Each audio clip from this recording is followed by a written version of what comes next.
Hello guys, good day sa ating lahat. For today's video guys, kami ay umuwi ng aking husband dito sa aming dating tinitirahan guys, sa aming barangay. Umuwi kami saglit guys for today's video. So dito guys, dito ako sa may kalsada, nag-picture guys, at yan, at the same time nag-video na rin para may update ako sa aking pag-uwi ngayon sa amin. Ngayon nakita ko ang saging ng aming kapitbahay guys.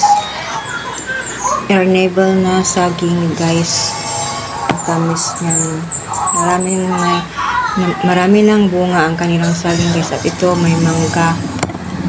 Namumulaklak din. At nakita ko itong puno ng tamarind guys. Ang itik ng bunga guys. Kaso lang maasim talaga yan. Hindi matamis. Kahit hinog na guys, maasim din kasi. Hindi pareho sa ibang tamarin na matamis pag mahinog. At meron din akong nakita na miracle fruit. Isa lang ang bunga niya guys. Nakaka-amaze yung miracle fruit guys, no? Ang lalaki ng bunga. Malaki pa sa niyog. At yan, naglakad-lakad lang ako doon. Tapos, pauwi na ako dyan sa aming bahay, guys. Ayan, nagtingin-tingin sa paligid, guys. Ayan, nakita ko yung mangga nila, may bulaklak, guys.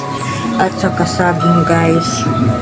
Saging na arnibal, guys, yung maliliit. Ayan, namumunga na. Maraming bunga ang kanilang saging, guys, na ganyan.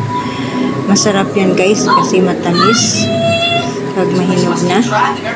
At yan, pauwi na ako dyan guys. Ayan ang kalsada namin patungo sa aming bahay. Ayan. Pasyal-pasyal pag may time guys.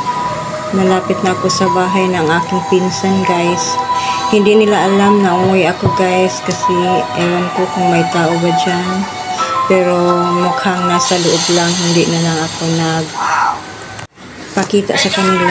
Ayan, ito na ang bahay. Ayan. Doon sa kabila yung kapitbahay ng kaibigan. Nakakamiss ng lugar to guys kasi tagal-tagal ko na rin di nakauwi. Kasi wala akong kasama guys. Ayan. Ayan ang bahay na aming kapitbahay guys. Aming kaibigan na kapitbahay. At yan ang bahay ng aking relatives. Ayan ang kalsada namin. Patungo na yan sa Tabunok guys, diretso. Ayan, paliko na ako. Patungo na ako sa aming bahay. May motor na kastambay. Yan ang bahay namin. So that's all for today's video guys. Thanks for watching. Bye and God bless.